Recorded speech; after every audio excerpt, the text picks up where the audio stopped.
বউ এসে বলল একটা বই কিনতে যাবে। আমার কেমন জানি মনে হলো ও বই কেনার নাম করে ও সিরাজ কাকার বাড়িতে যাবে। তোমার কাছে আমি হাত জোর করে বলছি, এভাবে মুসলমান মুসলমান বলো না। সিরাজ কাকা আমার কাছে আমার বাবার মতো। বাবা হয়ে নিজের মেয়েকে একটা মুসলমানের ঘরে ঢুকিয়ে দিয়ে এসে বলছো হয়েছে কি? এ কথা বলতে লজ্জা করছে না তোমার? আর লজ্জা করছে, লজ্জা করছে তোমার ভাষা শুনে। বউ যদি তার আব্বাজানের কাছে যেতে চায় আমি তাকে নিচে নিয়ে যাব, একবার নয় বারবার। কি হারুন কাকা আজ এত চুপচাপ? জিজ্ঞাসা করলে না তো তোমার দেওয়া লাউ শাকটা কেমন খেলাম? কারি জিগামু ওই গরুটারে। কোন গরু? কাল দুধ দিয়ে বাসায় ফেরানোর সময় দেখলাম তোমাকে খিড়কির সামনে খাড়াইয়া একটা গরু আমার দেওয়া লাউ শাকগুলা চিবাইতেছে। এইটা দেখে প্রথমে খুব দুঃখ পাইছিলাম, পরে ভাইবা দেখলাম ভালোই হয়েছে। আমার দেওয়া লাউ শাক গরুটা যেমন তৃপ্তি করে খাইছে তোমরা তো তেমন খাইতা না। বুঝলাম আমনি আমি একটা আস্তা গরু, এত বয়স হইল এখনো ঠিক বুঝা উঠতে পারলাম না কেডা আমারে ভালোবাসে আর কেডা ঘেন্না করে।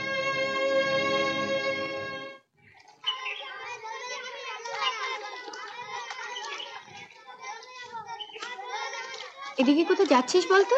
আয় না।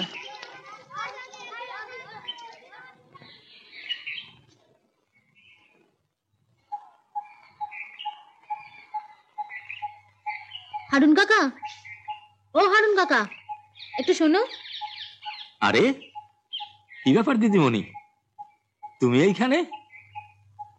কি হইছে? মার হয়ে আমি তোমার কাছে ক্ষমা চাইতে এসেছি হারুন কাকা।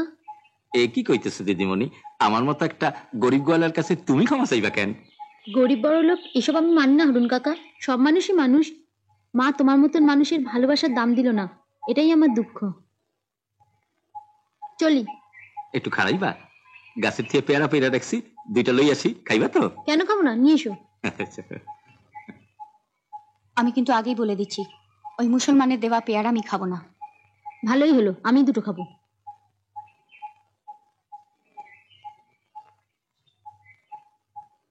এই যে লাও, তুমি এইটা খাও আর তুমি এইটা। না না না, ও পেয়ারা খায় না, পেয়ারা খেলে ওর পেট কামড়ায়, আমিই খাবো। দারুন। চলি। হ্যাঁ চ।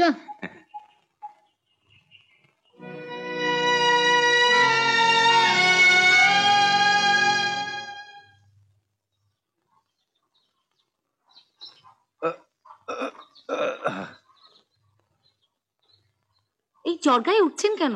শুয়ে থাকুন। রাজু স্কুল যাওয়ানোর সময় হইয়া গেছে, ওই জানলার সামনে খাড়াই ওরে একটু দেখো। আজ তো রবিবার, স্কুল বন্ধ। ও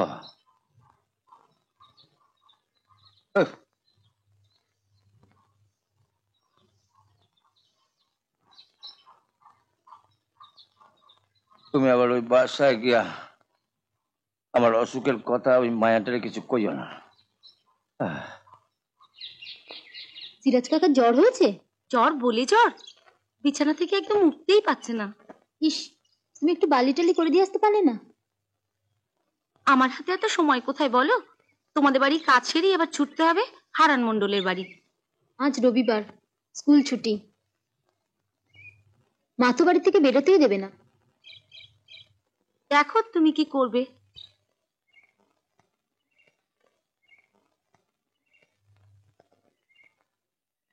আজ বোধহয় তোমার সিরাজ কাকার খাওয়া দাওয়া হবে না।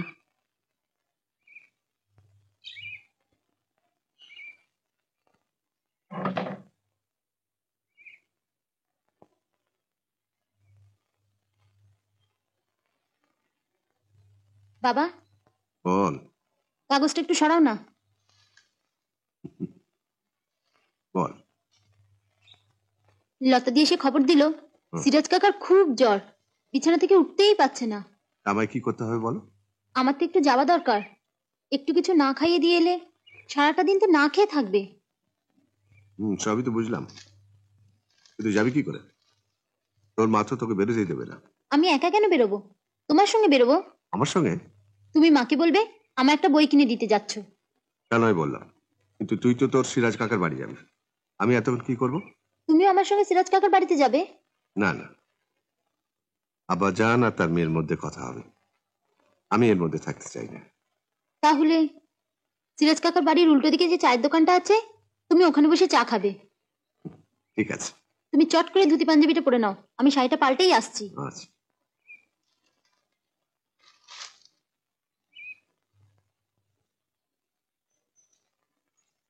কি গো, তুমি কোথাও বেরোচ্ছ নাকি? হ্যাঁ, এই দেখিস কি হলো? মহেশ বলল একটা বই কিনতে যাবে।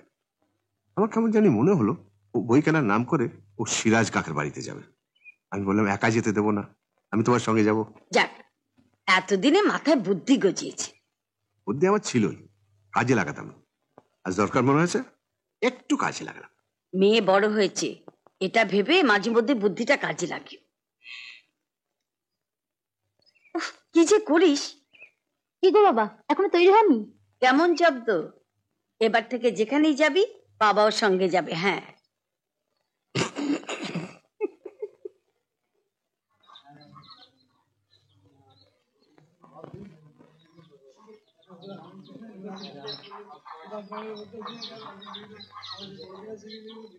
এখানে দাঁড়ালে? হ্যাঁ, তো সিরাজ কাকার ঘরে সাবু বাড়লি আছে কিনা কে জানে। একটু সাবু বাড়লি নিয়ে যাই। 100 সাবু দাও তো।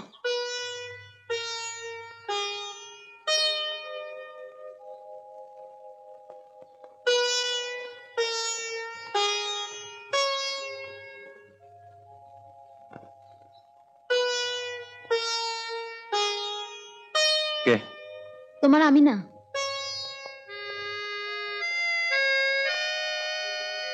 বিশ্বাস করো, আমার মন কইতেছিল তুমি ঠিক আইবা। তোমার শরীর খারাপ শুনে আমি আসবো না? আজ তো রবিবার, বাড়ি থেকে বাইরে কেমন? বাবাকে বললাম, বাবা দিয়ে গেল। তোমার বাবা কই?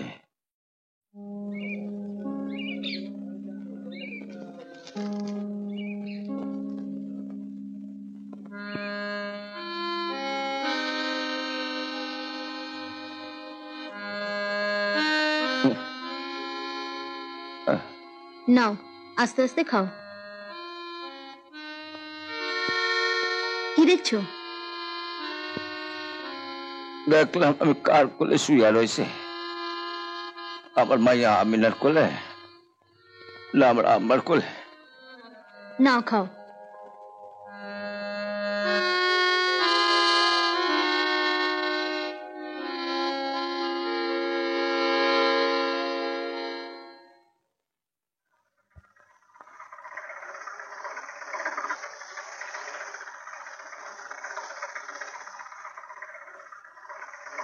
রমার মুখে শুনলাম তুমি নাকি তোমার সিরাজ কাকার বাড়িতে গিয়ে তাকে দুধ বার্লি খাইয়ে এসছো। এভাবে বলছো কেন? আমি না গেলে বেচারাকে সারাটা দিন উপোস করে থাকতে হতো। মো, আমি তোমাকে আগেও বলেছি, এখন আবার বলছি, আমার বাবা যদি জানতে পারেন যে তুমি মুসলমানের রান্নাঘরে গিয়ে ঢুকেছো, তাহলে কিন্তু। থামলে কেন? বলো, কি হবে? কি আবার হবে? বাবা এই বিয়েতে রাজি হবেন না। তুমি তোমার বাবাকে বলতে যেও না। আমি ওর মা হয়ে তোমায় কথা দিচ্ছি, ও আর সিরাজ কাকার বাড়িতে কোনোদিন যাবে না। তুমি কথা দিলে কি হবে মা? আমি সিরাজ কাকার বাড়িতে যাবই। শুনছিস ওর বাবা?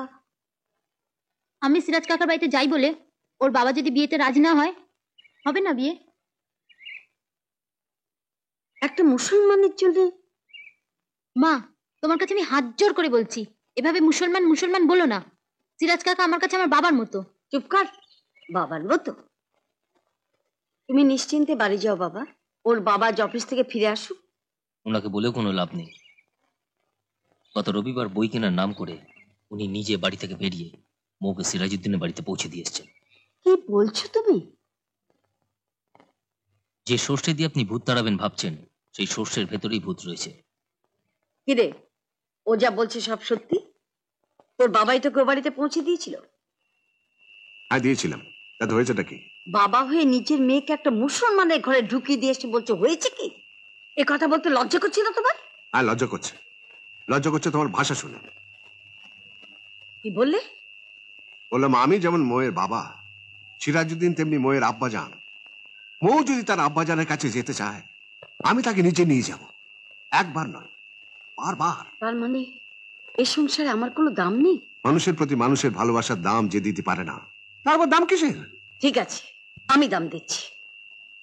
কোথায় যাচ্ছ? তোমার মেয়েকে তার আব্বাজানের কাছে নিয়ে যাচ্ছি। এরকম আরো অনেক সিনেমা দেখতে হলে ডাউনলোড করুন ক্লিক অ্যাপ।